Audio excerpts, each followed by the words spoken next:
Look, didn't know when this conversation was going to happen. But guess what? It's happening today. Philadelphia 76ers actually hired their head coach already. Breaking news yesterday, Memorial Day, while we're all sitting around a barbecue having a good time, notifications, Woj bombs, Nick Nurse, Sixers, new head coach. We're going to talk about it, the pros, the cons, everything about it, right here on Trending in the AM. It starts in 30 seconds.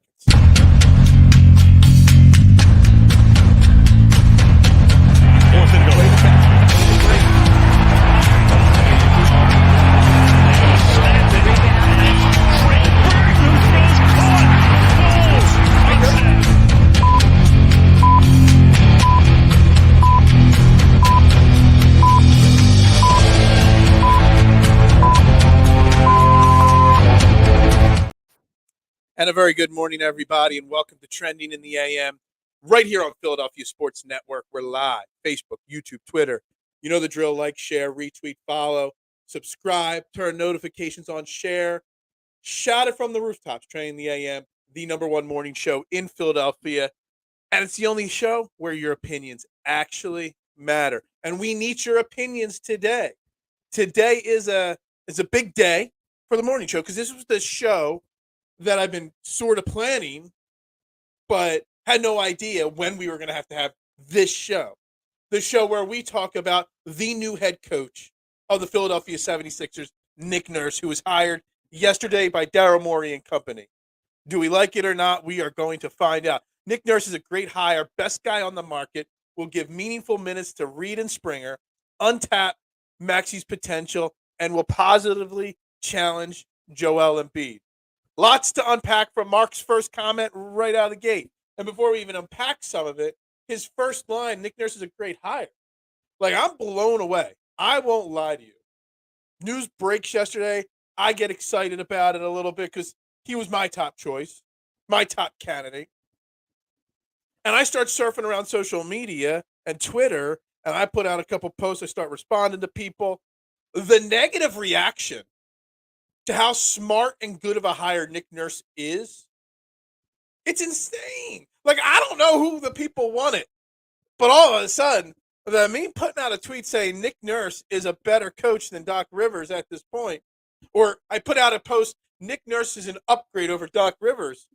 Nobody wanted Doc Rivers here. Everybody couldn't wait to get rid of Doc Rivers. And now everybody's got Doc Rivers back. Same thing happened with James Harden. Everybody won him out. Now they're like, I don't know. It's like, can't please this Philadelphia Sixers fan base. Like, there is nothing that Nick Nurse is going to do next year that Doc Rivers wouldn't have done worse. Like, the sheer fact that so many people came at Twitter and came at social media and this news so negatively, it's insane. Like, I can't fathom the negativity that is. The Celtics did get owned last night. Embarrassment. You get it to a Game 7, only the fifth team to ever do that when you're down 3-0 in the NBA. You get it to the finals. You get to Game 7 at home, and you just throw out that clunker. You have to understand that as long as Embiid is at his pinnacle, will attract coaching staff. And that's fair, and that's something I was curious about. Would Nick Nurse want this job? Would any of the big names want this job? But they do have the reigning MVP. And even though Daryl Morey did say at the beginning when he put his first press conference after firing Doc Rivers that the players wouldn't be consulted, it is understood that Joel Embiid did meet with Nick Nurse before Nick Nurse accepted or was offered, depending on what side of the table you're on. They did speak, and they did have a meeting, and that Joel Embiid seemed on board. So all the conversation that Daryl Morey wasn't going to involve Joel in the conversation, we can write that off. So he is somebody that people want to play with. And you notice people said that Joel Embiid spoke with Nick Nurse. Nobody's saying James Harden spoke with Nick Nurse either.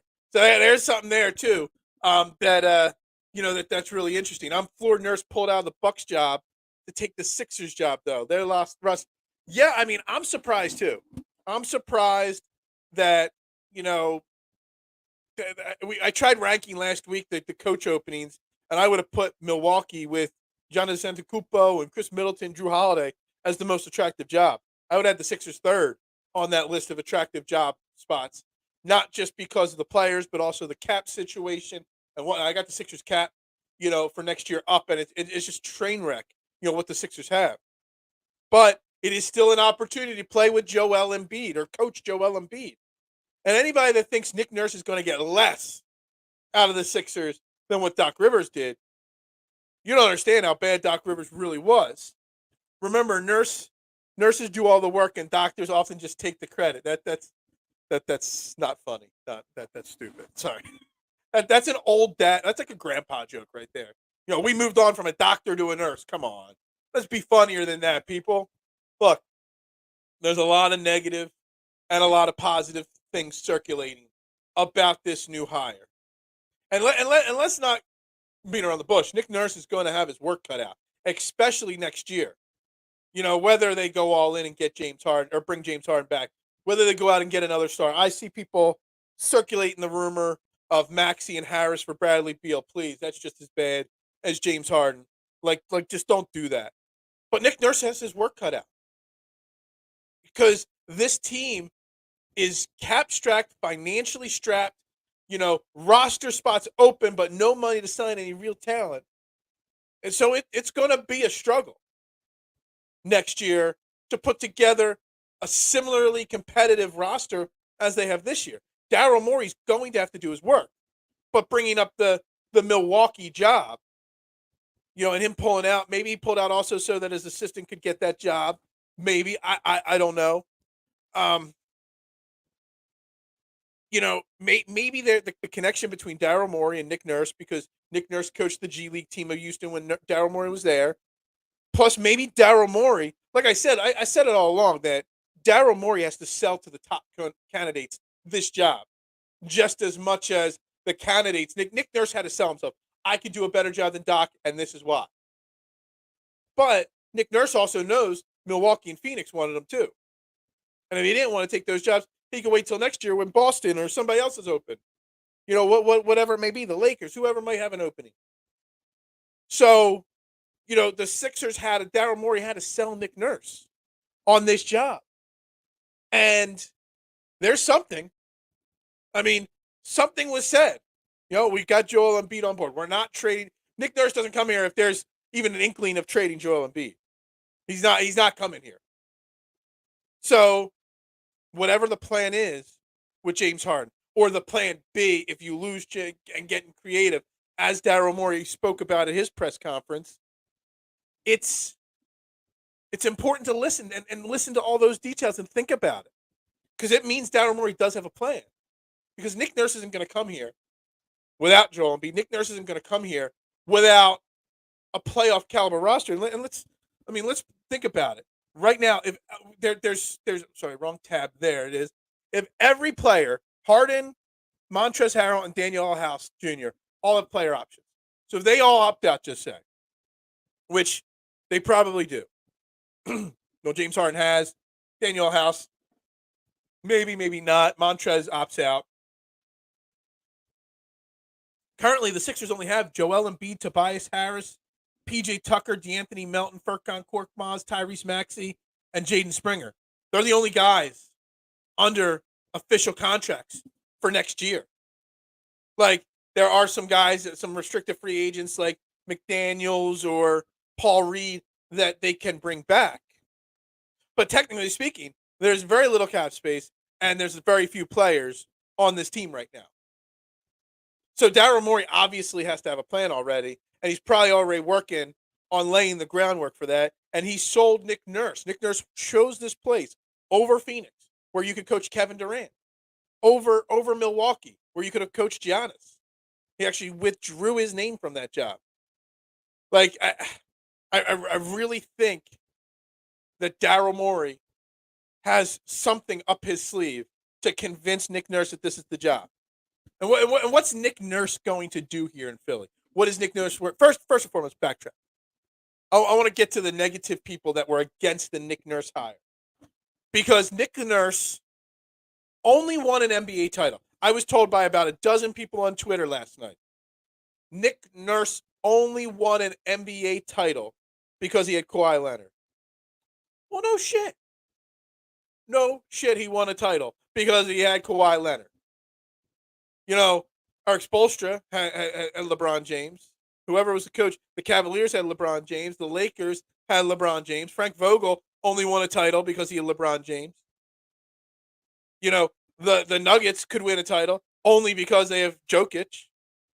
You know, Boston won a title because they had Tatum or whoever. The Bucks won because they had Giannis. You know, Steve Kerr's only won 4 because he's had Steph Curry. You know, the fact that people think that a coach isn't good. I mean, Boston won a title with Doc Rivers, with Kevin Garnett and Paul Pierce and Ray Allen, 3 Hall of Famers. Anybody that thinks a coach isn't good because they have 1 star on their team and win a title, that's insane. Like, completely insane. If anything, I give Nick Nurse more credit for winning that title in Toronto. It was his first year on the job. He only had 1 star and a bunch of Patrick Siakam was not proven yet. Fred VanVleet was not proven yet. He took a bunch of unknowns and Kawhi Leonard in his first year in Toronto and won a title. Nobody wins a title their first year with a new star. It takes time to develop. And he goes out and wins it the first year with role players, undrafted free agents, and a star. So anybody that says, and anybody that wants to use that narrative that he only won a title because of Kawhi Leonard, get the hell out of here. That's the most bogus argument that I've ever heard. Nick Nurse won a title and had a lukewarm season. I think Raptors had a new. Yeah, absolutely. I mean, let's be since Kawhi left, they haven't made deep runs. They've missed the playoffs once, I think, and they had a conference finals exit and a first round exit. I believe. Don't hold me to that, but I know they've had some mediocre seasons and some good seasons. But we talk about Mark on the show all the time. Like, do you need 2 or 3 stars to win a title? Like, since Kawhi left, I don't know what the cap situation's been like. I think they gave out too big of contracts to too many of their homegrown players. Like Fred VanVleet, I think was making like $20 million or something like that. Siakam's like a max player. Like, they've given out huge contracts to players that, because they have max contract slots, they give them out. But it's not like they have a star. They have a lot of role players, and I think they may have. But there is the rumor. So hold on, let me pull up a direct message here. One of the beat reporters from the Raptors, I have a fair working and texting relationship with. I sent my man Esfandari Barahini a message. Raptors Republic, plus he works for the Score, and Sports Network up there in Canada. He works for as well. He works for a lot of sites. So I sent him a message last night. I'm like, yo, bro, what's up? I see the Sixers got Nick Nurse as the Raptors guy. What's your thoughts? I couldn't get him on the show, but I wanted a quote or two from him on what we are getting. Okay, and this is what Esfandiari Balahini said to me about it. It's a good hire. Y'all need someone who's going to take you guys over the hump. But the reason why he was canned was because he clashed with players a lot. Could be an issue in Philly. And I followed that up, and he said he's a very good coach, but definitely some baggage there, and he wonders how it'll work with Joel Embiid. So I do want to throw that out there, that's something that someone from the Raptors is saying. He develops players well. Maxey should take a step up. Springer should take a step up if we keep McDaniels or Reed or both or not, whoever else we bring. They're all going to improve. They're going to take the next steps in their development. Hiring Nick Nurse doesn't look like they want Harden back. And I said it, Marshawn, if you missed the opening monologue here, the fact that Joel Embiid was part of the process, even though Darren Morey said the players wouldn't be part of the process, Joel Embiid met with Nick Nurse. You heard that rumor almost immediately start to circulate.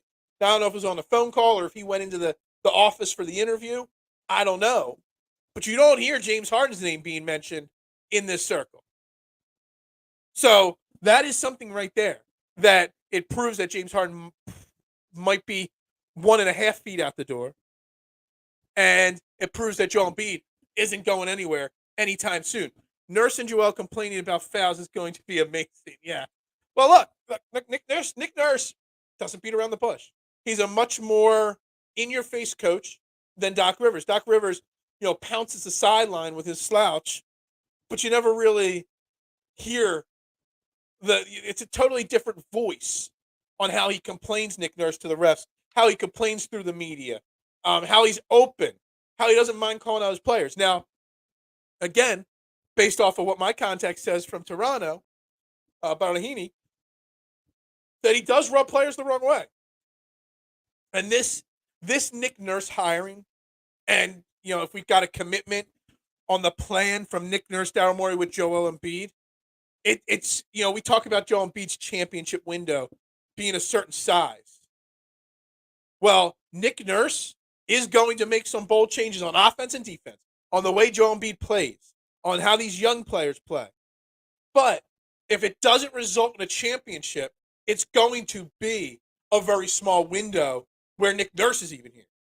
Because again, his reputation precedes himself as being tough, as wearing people out, as wearing the, calling players out for lack of. If Nick Nurse was the coach in Game 6 and Game 7, Joel Embiid and James Harden would have walked out on this city.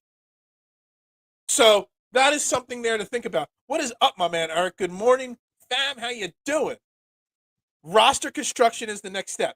Well, there better be a plan. And Nick Nurse doesn't come here without Daryl Morey laying out the plan. We want to do this. We want to do that. What do you think? What do you think of our young players? Which ones should we target? Which ones we shouldn't? Do you want Sam Cassell as a holdover there, Eric? So, and this is a philosophy of mine after any team losing. This is a problem with Rob Thompson right now. He's got a lot of holdovers with the Phillies. Like sometimes when a voice doesn't work and you fire a coach, it's best to just clean house.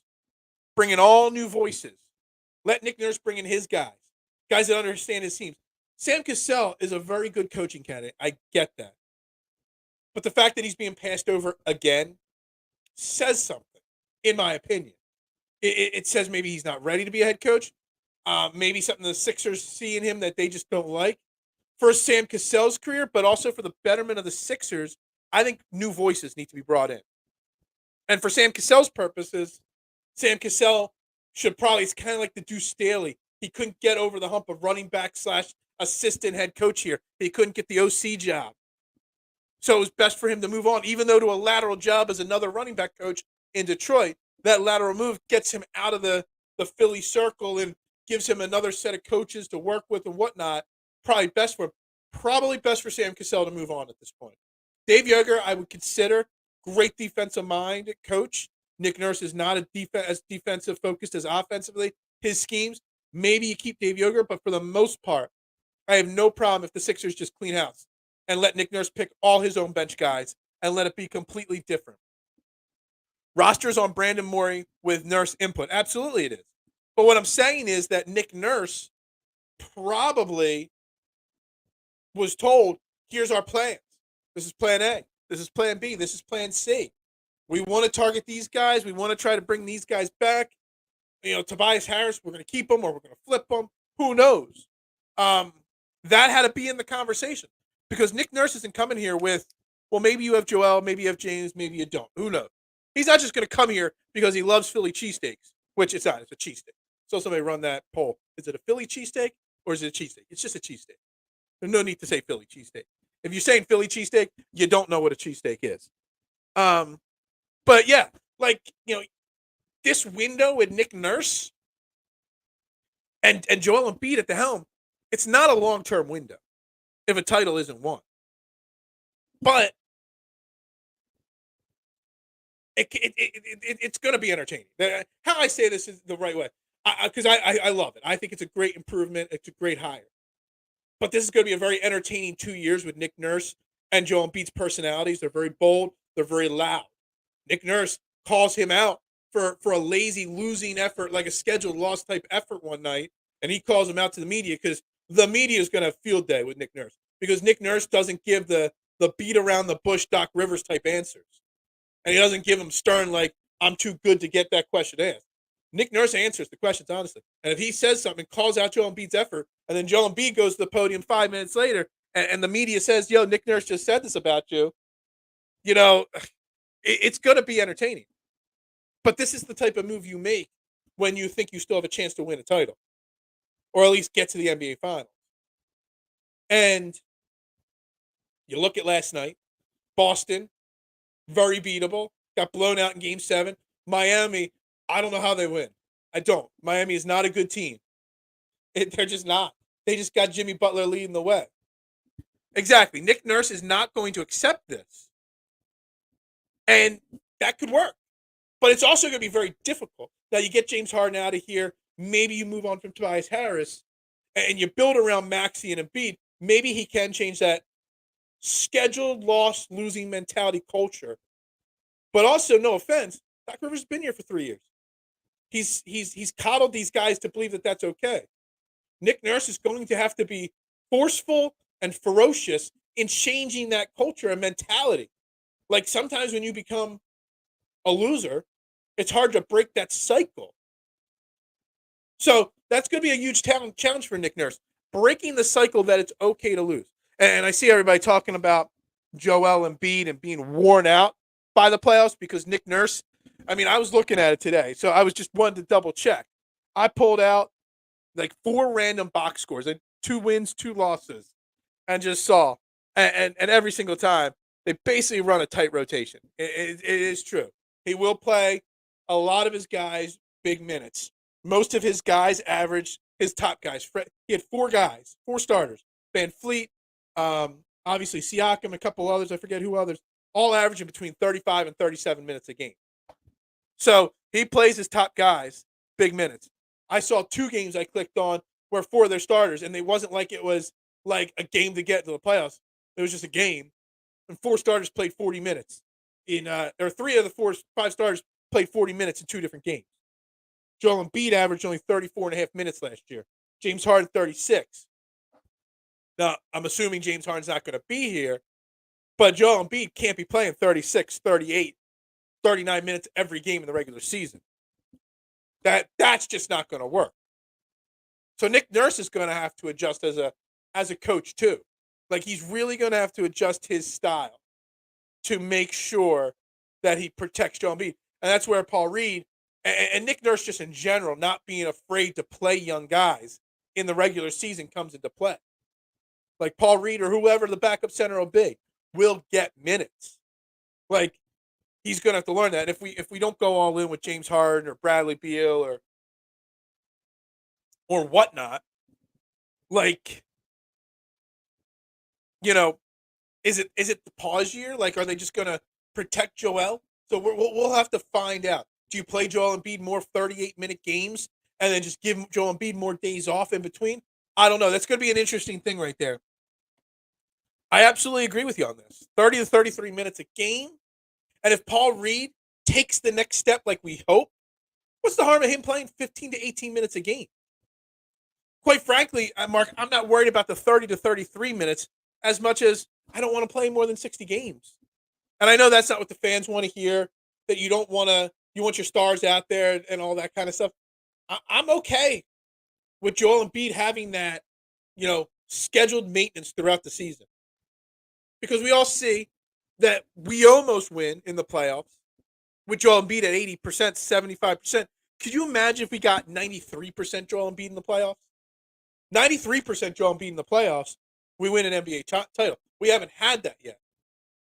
And Nick Nurse has also been one of the few guys that's been able to lock Joel Embiid up long term in a defensive mind. So him understanding how he stopped Joel might be beneficial to Joel to be a better player. Because he's going to be like, this is what I did. This is what our team see. You got to do this, that, whatever. It is going to be an interesting dynamic between Embiid and Nurse. Embiid also will need to sacrifice individual accomplishments for the betterment of the team. Absolutely. And I think we are all already on there. Like, he's got his MVP. He said it wasn't his point, but he wanted that MVP. And I think he's got it. And I think he doesn't care now. Now, we talked about this year being the year of legacies. Well, Joel Embiid's legacy is still on the line. Doc Rivers, gone. James Harden, probably gone. Daryl Morey's legacy is still on the line. Can Daryl Morey build a winner? And we're going to find out. This is going to be, depending on how this offseason goes. Next season, Daryl Morey's either going to lose his job after next season, or Daryl Morey's going to win Executive of the Year because he finds a way to rebuild this roster, in one offseason with no assets. Like, what can he do? You know what I mean? Like, we're really going to see it. The team around Embiid needs to take a step forward and not lean on Joel to bail them out every night. Well, you need a killer scorer. You need somebody that can go out there and get a bucket at a moment's notice. And that's where, the conversation getting like a Dame Lillard, instead of James Harden next to Joel comes into play. It's going to be next to impossible. Like, I see people want to trade Maxey for Bradley Beal. Like, yeah, that Bradley Beal will be the scorer that Joel needs. You're giving up Tyrese Maxey for a guy that's got another losing mentality in Bradley Beal, accepting losing. I don't get that. Like, I consider it slightly for Dame Maxey, but I just don't get it. You just need to build around Joel, build around Maxey, protect Joel so he's ready to be dominant in the playoffs. Joker's the MVP. Let him have the MVP. I mean, look at him. He didn't care about the MVP this year, and they're playing for the NBA Finals. They're probably, like, no offense to Miami. I love Miami and the way they play. And I love the fact that they were able to blow out Boston last night in Game 7 in Boston. But do we really think Miami has a chance against Denver? I mean, Denver's had like 2 weeks off, basically. They're healthy. They're fresh. And they're just loaded. Like, Miami making the finals is great, but it's more an indictment on how overrated maybe Boston is. Because Miami had they're missing Tyler Hero, one of their biggest scorers, one of their biggest offensive weapons. They got people like Cody Martin and Max Struss and Gabe Vincent out there knocking down shots.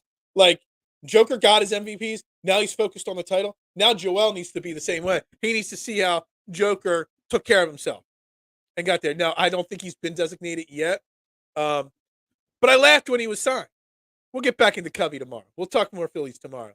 Joker will wreck the Heat. Yeah, I don't see how, like, maybe game 1's close and can go either way because Miami's been playing. Maybe there's some rust, with Denver. But let me tell you something. Miami's probably out in 5. Eric's saying give Miami 6, so Denver in 6, like 5 or 6 max. Like that's how I could conceivably see it being a Denver sweep. Honestly, it'd be terrible for the NBA and the ratings. And if it's like 3-0 Denver, they'll find a way to sway the game 4 into the Miami way. I don't know, but Miami's got to be burned out by now. You just look at Jimmy Butler last night in the last couple games. He just looks washed. He looks like he spent every ounce of energy to get him to that point. And man, it's tough. If there's anything I learned from the Heat's run, you don't need a big name supporting cast. Exactly. And this is what this goes into, like, trading Tobias Harris for 2 or 3 role players. Going out there and getting multiple role players. Can you, like, probably not. Probably not because of his contract. Man, allergies are brutal, man. The pollen on my car right now, you can just see it. It's ridiculous. The supporting kid. Could you find a way to trade PJ Tucker to a playoff team that has some extra role players? Like, if you can find a way to move Tobias Harris for 3 players, role players, maybe move PJ Tucker for 2 role players. Like, let's I discount Daryl Morey as a GM, but let's not forget he basically was able to flip Danny Green's contract and bad knee for D'Anthony Melton. So there are moves to be made. There are moves that can be made. You have to just make sure and trust your scouting of these players that you find the right guys. You going to give up Tobias for a 4th rounder? I mean, no such thing as a 4th rounder, but I'm giving up Tobias Harris. I've got notes here galore from weeks before for potential contracts that you could trade. You could trade him for which one was the one I like? The Reggie Bullock and Max Kleber. You might have to take Bertans in that deal as well. Bullock, Kleber, and Bertans. You got a shooter off the bench, a backup big in Kleber, and Reggie Bullock can start in Tobias' place and bring you a little grit on the court. Like, there are moves that can be made. You just got to find the right team that has multiple role players that can fill multiple roles. I haven't seen this rumor anywhere. Like, that would be great. Like, if we got his $11 million off the books, that would be fantastic. I'd rather him get traded. You could find a sign and trade with him and Harden to Houston, send them back. I don't know. Get rid of hit players. I was trying to explain on Memorial Day how you guys all call me out for saying, because I won't use the word mid or drip or whatever. And everybody was making fun of me at Memorial Day barbecue yesterday when I was trying to explain to other old people what the word mid really means. Let's be honest, Harris, you're going to go like one role player. PJ's going to retire after that. It's like whatever. Um, that's like one big run. I'm trying to dissect this sentence, SUV. Hogan, let's be honest, Harris, you're going to get like one role player. But see, the thing is, you're not going to get one role player because of the contract, the way you have to trade contracts. Like right now, just using the one scenario: Max Kleber, Reggie Bullock, David Bertans. It's because those three contracts add up to Tobias's. That's the only way you get that deal done. You're taking on Bertans' crappy salary because he's got like 16 million this year and next year due to him to get two good role players and Reggie Bullock. So that's why those deals work that way. A fourth rounder is a backup to a backup. Gotcha. Backup to a backup to a backup, basically. I get it. I think you get a little bit more. PJ is not retired. He's 20 exactly. He's got $22 million worth of reasons not to. Yeah, for sure. You could say it just means not extra or basic. I know what it means now. You guys have all taught me. Turkish is gonna I'm looking at the roster and the players that are under contract, and the Turkish MJ is under contract for one more year. Nick Nurse loves his snipers. He loves the three, and he loves developing guys. Maybe Furkan Korkmaz is going to be starting. He's going to have his Comeback Player of the Year award, Most Improved Player. Now, he's probably not, but he would be a guy in a trade that's a contract filler to a bad team that's trying to get off a contract. Maybe you move on from him, but that would be kind of hilarious if all of a sudden Furkan under Nick Nurse is dropping 14 points a game, shooting 42% from three. Hell, crazier things have happened in sports than Furkan Korkmaz all of a sudden becoming a good player. I'm a Furkan fan, SUV. I don't know if you've heard me talk about him on this show before. Plays with the swagger of MJ. He just is an MJ. But I compared him a lot to Daniel House down the stretch this year. And Daniel House lost his role, but found a way to stay ready. And when his number was called, he was ready. Furkan just looks like a loser on the bench. Like, I don't mean that as like a negative. He's not a loser, but he had the loser mentality showing on his face at all times. I got benched. I lost my role. Well, F this team. I'm not going to put any extra work in. So, like, Furkan, could go. He had that loser mentality, I think, ingrained. It'll be really tough to get it out of him. Harris's value is in contract. Absolutely. Then get a king's ransom. I don't know about a king's ransom. And that's an interesting thing, though, at the end. Do you trade him now and get your role players now so that you build a proper team now, or do you wait and you trade him at the deadline? That is a tough thing to do. I'd rather him be traded now because I want teams to be able to develop chemistry. I want the Sixers to develop chemistry with their new players and their new coaches. You probably get a smidge more at the trade deadline now, but I don't know. Well, Nurse will play some of the guys on the bench. Problem is, Nick Nurse doesn't run a 10, 11-man rotation like Doc Rivers. Like I looked at 4 random games, 3 of them, only 8 guys played. And one of them was like a 20-point blowout, and like all the bench guys got cleared. That's why. So, Nurse will play some of the bench, but he's going to pick and choose who on the bench he plays, and he's going to really build their like Melton takes a step forward, Springer takes a step forward. Those guys will get regular minutes, but it doesn't mean that Furkan, the 15th guy on the roster, is going to get minutes. That's not the way it's going to work out.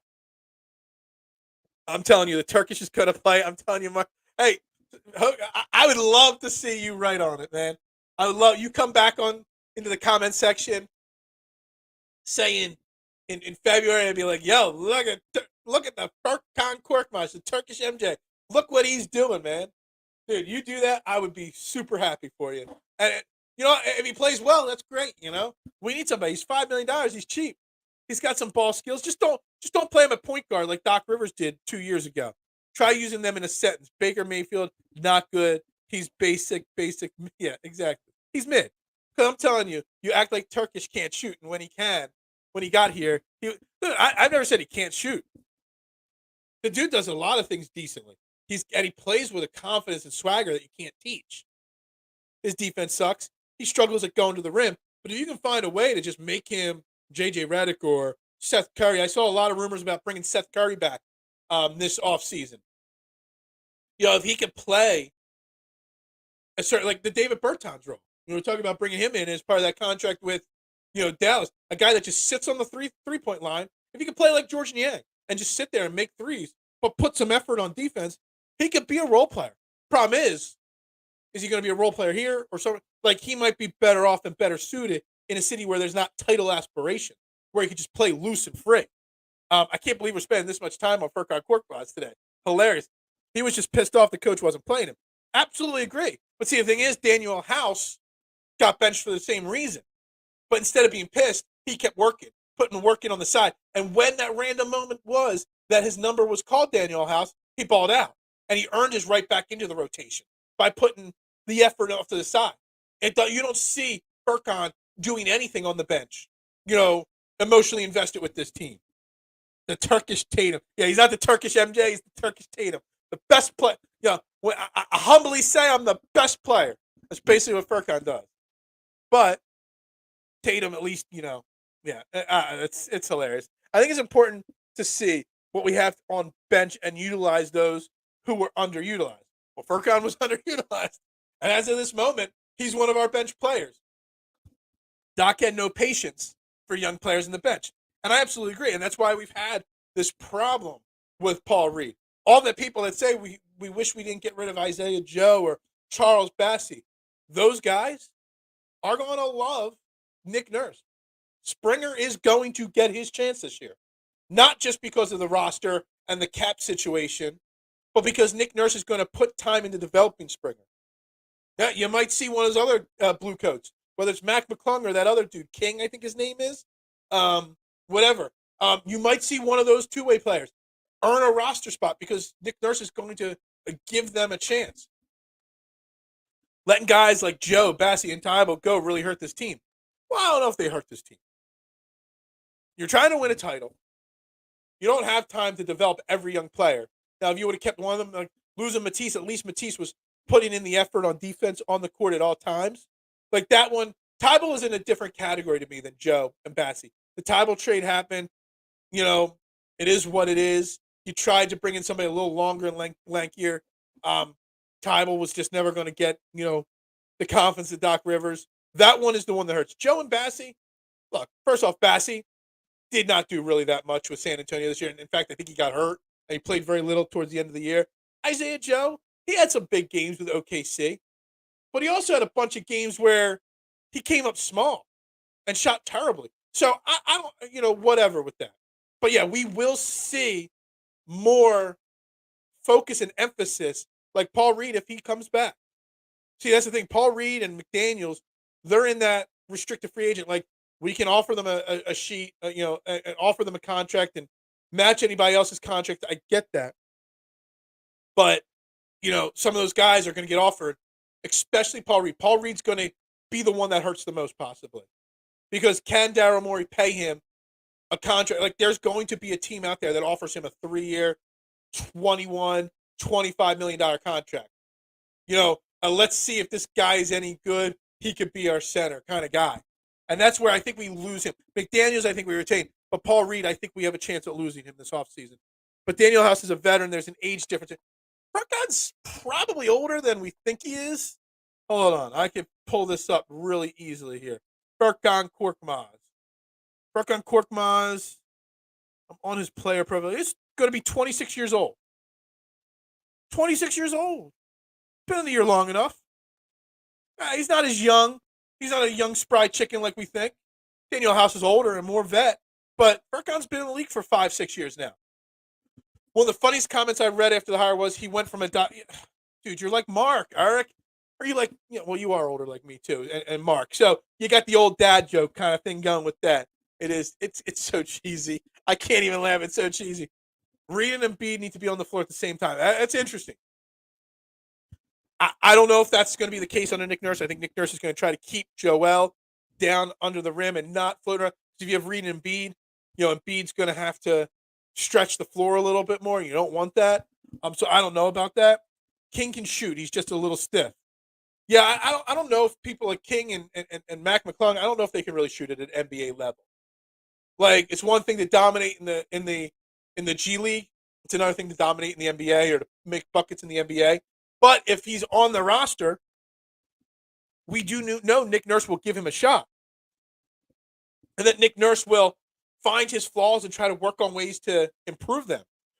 Nick Nurse will find a way to, give him a confidence. It's similar to what Joe Girardi was doing with the Phillies last year. You're trying to develop Bryson Stott, and he goes 0 for 4, so you bench him for 2 days. Well, you can't break out of your slump if you're struggling and you're just, whatever. Like, put players in positions to get out of slumps or put people in positions to grow. And Nick Nurse does that. You see that. I mean, you look at that roster of the Raptors the last 3 or 4 years. Fred VanVleet is the biggest of them all, undrafted free agent, and he's an all-star level player. It'll be interesting to see if any of those Raptors get brought here to pair with Joel. Whether I think Fred VanVleet's a free agent or on an expiring contract as well. I'd be interesting to see that. But Patrick Siakam was a mid-round draft pick. He developed pretty well. Not a star, but pretty well. OG Anunoby, Boucher. There's a lot of guys on that team that he developed really well. So I don't doubt that if King gets a chance and has any inkling of talent, that he'll be able to find a way to maximize it. Vegas Knights, are they in the Stanley Cup? I think they are. I don't really know. I haven't watched any NHL hockey this off season.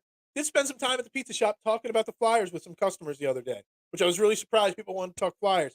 Because when I had Flyers talk on this show like 2 weeks ago, y'all crapped on me for it. So, we'll stick to Sixers and Phillies and Eagles right now. Which, on a side note, Friday, I got a great guy, Dale Carlson. He's a college coach, the alternate, football leagues coach, offensive genius, worked under Tommy Tuberville and some other big-name college guys in his career. He's been on this show before on previous networks, so you guys, fam, don't know him. A great mind. And he's going to come in here, and we're going to talk football on Friday with him. And I'm super excited for you guys to hear some of his insight and takes in the NFL and the Eagles. I'm really pumped for that because he's a really smart guy, and I love talking to him. My Florida Panthers versus Vegas Knights, great. I don't really care. I care less about the NHL Stanley Cup than I do the USFL Stars, which I think they won this past weekend. I did see that a little blurb about that, Johnny. Only got 9 likes. Make sure you're hitting that like button on the YouTube page, sharing this out to everybody. Springer has NBA-ready defense. Absolutely. And honestly, in the game, one of the 2 games at the end of the year where he played big minutes, there was something about his shot that I saw. Like, I don't know how to describe it, but it looked like it fit. And it looked like it was NBA ready too. He needs the opportunity. And the Sixers need, out of all these young guys that they need Springer to develop. He's a first-round pick. He's a young talent. He's cheap for the next couple years, for the next 3 years. They need Springer to develop massively. And there's no better coach to tap into that than Nick Nurse. So, I mean, it's funny. We're 45 minutes in. And I still haven't gotten back to the original point of the show, which how many people, the Philadelphia Stars, I think they're in first place again. Might be playing in the championship game again. We talk about the Phillies and the Eagles and the soul making. The Stars played for the championship this past year too. Back to the original point when we started this show, that there are so many negative opinions. I mean, my man Eitan, the Sanders Show, love him. We interact all the time on social media. I mean, one of the busiest guys. And he's like, no, it's a terrible move. Like, I can't get over how many people hated Doc Rivers. Like, who did they want? If everybody wanted Doc Rivers fired, and they go out and get one of, if not the best coach on the circuit that's available, they go get him, and they don't like him. I don't get this. Like, do these people just only want Sam Cassell, or did they just want one guy and everybody's off? Like, there is no reason for anybody to think it's a bad hire. They might not love the hire, but anybody that says it's a bad hire, it's insane, in my opinion. And I think I always say, in this show, your opinion actually matters. And I accept that. But I think it's crazy. I can't figure out why people think like that. Springer, when he came in, I'm not going to lie, I was getting Zahari Smith vibes. Well, Zahari Smith will always go down as one of the biggest mistakes in the Sixers history. I mean, I ranked that trade for that Bridges trade there as one of the worst decisions. Like, there were a lot of bad decisions from the process till now, and the Bridges Smith trade has to be top 2 or 3 on the. It was the Bridges Smith trade a bigger mistake than letting Jimmy Butler walk? I mean, if you let Jimmy Butler walk and you have Bridges still here anyway, things are better. Like, one of the worst decisions in the Sixers history. And that's also why Springer needs to work. Because when you're on all sports, when you're an expensive team, when you got a high payroll of stars, you need a young kid that steps up. Maxey has stepped up. Don't get me wrong. And, Maxey, to Doc's credit, everybody wants to blame Doc Rivers for not developing Reed or Melton or Springer or any of these guys, but yet don't want to give him credit that Tyrese Maxey got developed. Like, everyone's like, well, Maxey developed because of Cassell. The other guys didn't develop, and that was Doc Rivers' fault. I give Doc Rivers credit. It's on Doc Rivers just as much that Maxey succeeded. That's why the other guys failed. But the fact that he wasn't able to get Springer minutes all year and whatnot, Nurse will find a way. If Springer's the real deal, Nick Nurse will figure it out. Nick, NFL recap. Jimmy G. Yeah, he's out. It is what it is. Bills get that OT I've been asking for. Yeah, we spent a little time yesterday talking about the DeAndre Hopkins to the Eagles rumors and where the rumors are. We spent that yesterday. It was not a great show yesterday because very few people tuned in. It was Memorial Day, whatever. But I still did it because I'm out here every single day for you guys. Every day. Anyway, back to Nick Nurse, back to the Sixers team. I'm still stuck. I'm really stuck on this here. Again, 14 people watching on YouTube. There's only 9 likes on the YouTube page. Make sure you smash that like button for me. I'd greatly appreciate it. I just will never be able to get over the next couple of days this. And I'm not sure when if they've announced it yet, when the introductory press conference is going to be for Nick Nurse. Because I'm going to be really curious. I know they won't say specifics. I know they won't say that we've talked about what we're going to do about James Harden. Like, we have this plan. They're going to dance around the topics. But Nick Nurse is a point and the type of guy where he also doesn't beat around the bush and hide his opinions. So I'm going to be very curious to hear what Nick Nurse has to say in his introductory press conference, what he said with Joel Embiid, what he thinks of this roster, where it needs adjustments, and what he's going to do. Yeah. Phillies need to win the next 2 series. There's still baseball to talk about. We're going to get back to baseball. Hopefully the Phillies win tonight. We are going to get back to baseball tomorrow. Don't worry. We will. I talked a little baseball yesterday. Talked about Kyle Schwarber yesterday. I talked about the Phillies pitching problems. You were too busy being the man about town, shaking hands and kissing babies at the parade. Nuggets in 6, 5-6, probably. How much does it cost to like your show? It costs 0 to smash that like button. I don't make any money doing this. I mean, I could with your help, with liking and sharing and whatever else you do. Now, when I see Springer play, I see a good player. That's a big difference. I think Springer could be a very good player. He needs time. He needs an opportunity, especially if James Harden goes. If you trade Tobias Harris and James Harden, if Tobias Harris and James Harden are not on this team next year, doesn't matter what we get or don't get back in return, Springer will be a regular. He might not be the first guy off the bench, but he's going to be in that 6 through 8 part of the rotation next year. He has to be, and he will be. I don't doubt it at all. Baseball, no. Yes, we'll be back to baseball. We'll probably keep talking Nick Nurse tomorrow too. And whenever his press conference is, we'll recap it as well. Maxey development on his own. But see, the thing is, like, I don't get that, Hogan. Like, why is it the coach's fault some guys don't develop, but the guys that do develop, it's not the coach's, credit. Like, you got to give credit where credit is due. You can't crush a guy for not developing players, and then the player that develops the most doesn't get the credit for developing that player. Doc had to have something to it. James Harden had some to it. When he got here, you saw, Harden talking in Maxey's ear, and he gets some of that credit too. For as much as we crap on Harden, Maxi's not the player he is without James Harden. It sucks that we couldn't fully expose the Celtics. We said it. The Celtics were beatable. And this is why you had to make the coaching change. And that's why you've got to try to make bold changes to this roster. Like, the Celtics are beatable. The Eastern Conference is beatable. I still put the Bucks as the best team in the Eastern Conference. I know they got bumped a while ago. It feels like years ago they got bumped. But any team with Giannis, it's the best team. Miami, they're going to hit a brick wall this year, next year, whatever. Jimmy Butler's not going to be able to keep playing the way he does. The Boston's beatable. Jaylen Brown looked lost last night. Jason Tatum, I know he's humbly the best player in the NBA, but he's not.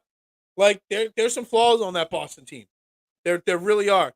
I used to watch them Springer. Rest in peace, Jerry Springer. He passed away a few weeks ago. And the fact that Doc Rivers put him on the bench and him coming off the bench proves that he didn't know what to do with young talent. And that's fine. You can't take away that Maxey developed under Doc Rivers' regime. You got to give him credit there. But Doc Rivers, and I blasted it here. I was told by people on this show, relax, let's just see how it plays out. I said the second that started, the Maxey on the bench, I'm like, this is a terrible idea. Give it a chance. And after like 3 games, everyone's like, oh, yeah, you're right. It's the worst idea ever. Now, I give Doc Rivers, look, now this is the second time I'm giving Doc Rivers credit in one show. It's very unlike me. I apologize. But at least he was trying something. He couldn't get anything out of his team. He tried something. It was a stupid idea, but at least he tried something. Nick Nurse, though, will have a better understanding of his players and be able to do it. Do you think Joel in the front office paid too much attention to narratives about this team? I feel like we get discussed a lot throughout the season. Yeah, maybe. Maybe. I get what you're saying. Like when Shaq and Charles Barkley are on TNT criticizing Joel. Yeah. I think that there's some of that. I think that some of the narratives are accurate, though. So, like, if I'm Nick Nurse, maybe I'm sitting down with Joel and being like, look, here's the narrative. How do we change the narrative? How do we get you to be the best you in the playoffs? How do we win games? Like, it's got to be an open door. Like, the NBA, I always say the players run the NBA, not the coaches, not the GMs, not the owners. The players do. Well, Nick Nurse has a reputation, but, you know, there's got to be a time. How do I say this? The NBA is run by the players. Nick Nurse, Joel Embiid, Daryl Morey, they got to be sitting in a room. Daryl Morey with them. How do we build this team the right way? It's got to be a cumulative effort. Like, I don't care about the outside negative narratives and whatnot, and it might play into to his ears a little bit. Yeah, you know, when Shaq and Charles are watching and they're criticizing him, it upsets him. But that's where Nick Nurse has to sit down with Joel Embiid privately and be like, this is the narrative. This is how we change it. What do you think? And what are your opinions? How we change this? It's got to be an open door. If we want to maximize these next 2 or 3 years with Joel Embiid, there's got to be an open line of communication between Joel Embiid, Nick Nurse, Daryl Morey, how to get the max out of this process. If you want to go back to using that term, I don't. But you got to find some common ground there. You got to find a way to make it all work, and I think it will. So I think it plays into him, and that they play into the narrative too much, but also they can use the narrative as a talking point, as a way to improve. So I'm not worried. I'm worried. I'm not worried, if that makes sense about that. But I really think we're onto something here. That Nick Nurse and Joel Embiid, like, first off, like I said earlier in the show, it's really telling that Joel Embiid met with Nick Nurse before the contract was signed. They had a meeting, whether it was on a computer like this or whether he was in person in the meetings. It's very telling that he was. And that there's not one rumor floating, pro or against, whether James Harden had any input here. Everybody just assumed Mike D'Antoni. First and foremost, anybody that says Nick Nurse is the wrong guy, you could have had Mike D'Antoni. You could have. I think we were this close. If Daryl Morey really thought there was a chance of keeping James Harden and figuring out a way to make it work, Mike D'Antoni would have been the coach. So anybody that says Nick Nurse wasn't the right guy, just remember, he's better than Doc Rivers at this point, a better option, and he's a better option than Mike D'Antoni. That's all there is to that. But it's very telling that James Harden wasn't part of the conversation. Tells me that Daryl Morey has accepted he's moving on, or it tells me that James Harden isn't as important to this team as James Harden thinks he is. It's Joel Embiid's team still. It's and the rumors that Joel's going to get traded, you don't have Joel Embiid meet with Nick Nurse if you're even remotely inkling considering that, which proves the point that they never were, which is the right thing. Yeah, some offers out there being floated around, whatever. Joel Embiid isn't going anywhere, guys. And Nick Nurse meeting him before the contract is proof in the pudding. It also, like I said, proves that James Harden is not coming back most likely. I mean, I shouldn't say most likely. I still have a back of my corner of my head saying that you probably should bring him back, not on a 4-year, $200 million deal, but, who's going to score the 21 points and get the assist? But you look at it. Joel Embiid, with young talent like Springer, Melton, McDaniels, whoever you bring back, Reed, whatever, Tyrese Maxey taking that next step. You just need good role players. You look at the Miami Heat. It's basically Jimmy Butler on one leg and a lot of role players. Martin, Struss, Vincent. Bam Adebayo is kind of a role player to an extent even. He's like a step below star, a step above role player. He just plays his role to perfection. Denver. Let's think about it. Jamal Murray's having a hell of a playoff run. But he's still, he's a step below star, a step above, role player. But he just plays his role to perfection. Aaron Gordon, playing really well, out there as in a fourth spot role. You have, Michael Porter Jr. playing that 3-4 spot role as a role, not a superstar. You don't need 3 stars to win a title. And one of these teams that wins the NBA Finals, Denver, is going to do it without 3 stars. So you don't have to have 3 max guys. You need to build out the role players better. We can look at things like we took these dudes game 7. James Harden gave you 40 twice. Got to think hard. Was the team really that bad? I think that's fair. My problem with the Harden situation isn't that I don't think he's a valuable player to this team. I just don't think he's worth a 4-year, $200 million contract, Hogan. That's the problem. Like, I suggested it last week or 2 weeks ago on a show a couple times. I suggested at my Memorial Day barbecue, if you can find a way to keep James Harden on another 1-1, where you just give him a lot of money next year, the max deal, 4 years, 200, that's like $50 million a year. We'll give you $60 million for 1 year, and then a $30 million player option for the year after that, and that's it. Or you find a way to give him a 2-year deal, worth like $110 million. If Harden wants to go to Houston, I question his want to win a title. Because obviously he's not going to win a title in Houston. He's got a better chance of winning that title here. And I don't know. Maybe that, I just can't get over giving Harden 4-year contract. Even if it was like a 4-year, $80 million contract, 4-year, $40 million. Like, I just can't imagine having James Harden still on this team in 4 years. I've seen the decline, even just in the last 2 years. That's the only reason why I'm not tripping. If D'Antoni was hired, I would have personally rolled up and had a nice talk with Morey. Yeah, exactly. Would have been knocking on the Wells Fargo Center doors this morning if that announcement last night was Mike D'Antoni. It would have been insane. People crying about James Harden, but without him, we lose this. Look, I get it. James Harden had 2 really good games. You're choosing to look at the positive. I'm looking at how negative, some of his games were in the playoffs. There is a common ground between the two, though, Hogan. Like, there really is. He's not a $50 million a year player. At 34 years old next year, he's not a 4-year max deal guy. But if you could find a common ground, a 2-year deal, a 3-year deal, less than max, then I'm okay with it. Like, I have no problem with James Harden on this team next year at the right price. Like, I just don't want a 4-year deal. I did no cooking. I went to my sister's for a barbecue. We had chicken, we had ribs, we had burgers. I ate some of all of it. I'm still a little full from yesterday. Had a couple Yinglings. You don't know what they are, whatever. Harden needs to go. I don't know if he goes to the Lakers. Peace out, bro. But I get what Hogan's saying, Eric, and I get what you're saying. If he's getting a max deal, peace out. But you're going to have a very hard time replacing his production if you can get him at the right price. That's all it is. It's a combination of price versus what he could do. It's not even the price. I could care less about the dollars. It's about the years.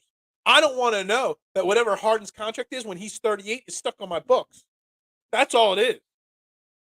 I'm perfectly fine with, like, if he picked up his option for next year and it's like $36 million option, I'd be on board with it.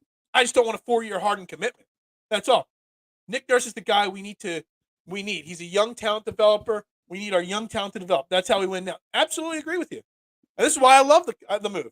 And why so many people are against it, I don't know. Newsflash, Benjamin Button. I get it. But I get what he's saying as well. It's very, very hard to replace what Harden did for this team last year. It's just not going to, be replaced. A Yingling, a regular, or black and tan. Actually, I was drinking the light. It was what was in the fridge. It's terrible Yingling light, I'll be honest. A good black and tan occasionally isn't the worst. The Harden trade was not good. Hindsight's 2020, Observer. It is. I wanted Halliburton from the day I heard that was an option before we made the trade for Harden. I wanted Tyler Halliburton. I did. That was my move. That's what I wanted. Jaylen Brown was on the table. It's hindsight's 2020. We still won the trade in hindsight because you got rid of Ben Simmons, you got rid of that headaches, and you made a run. You can't fault him for trying to make a run. Now, maybe you can fault him for being too focused on Harden and missing out on our opportunities, but that's it. I'm cool with the replace Harden by committee. We played well without him when he went down early. Yeah, that's fine. And I get that, Eric. And I'm okay with that too. But I'm also okay. I'm okay either way. As long as we're not committing to, like, if we're committing to even 3 years, I'm kind of against it. If we can find a way, and I brought it up, I don't remember. I should look it up so when I talk about it, I remember the exact details. But there was a year that the Lakers brought back Kobe on like a 2-year, like, insanely over max year, money, because it wasn't a full 5-year deal. They can give him 2 years with so much money. Like, I'm okay with that. Give me 2 years of them. I'm perfectly fine. Philly Skyline's the best. Anyway, we're gonna wrap up training, and we'll continue this conversation tomorrow. We will. We'll continue talking Nick Nurse and the Sixers. We'll hear more news breaking today and more rumors and thoughts on it. We'll see what comes up with it. Make sure you're hitting that like button and sharing the show out. Even if you're watching on replay, make sure you tune in daily live at 8:30 a.m. It's the only place your opinions actually matter. We'll get back into a little Phillies baseball. I know Mark wants to talk Phillies. We'll get back into that again tomorrow as well. Jam-packed week here on Training the AM. You never know. I didn't know what we were going to talk about today. And then, boom, Nick Nurse hired as head coach. You have an awesome day as well. Thank you to everybody tuning in. I greatly appreciate each and every one of you every morning. For Philadelphia Sports Network, I am Phil Stiefel. We got one final comment rolling in here. I want to read it now. You trade for young assets. We're in a hole now. Not very much to Harden focused. What is your plan if Harden walks? We have none. Yeah, I get that. But you also just can't trade him because if he wants to play in Houston, Houston doesn't have to give us anything. We're going to end there. We'll pick that back up tomorrow right here at 8:30 a.m. on Trending in the AM. I am Phil Stiefel. Again, make sure you like the video and you tune in live, 8:30 a.m. We're building something special here with this community. I appreciate each and every one of you. We'll see you tomorrow. I'll be back tonight, 8 p.m. Fairway to Heaven, my golf podcast. We'll be breaking down this week's Memorial Tournament. So tune into that. I hit a 70-1 bet last week on golf. That's the only way you find out about that if you watch my shows. For Philadelphia Sports Network, I'm Phil Stiefel. We'll talk to you tonight at 8 and tomorrow morning, 8:30 for another Training in the AM.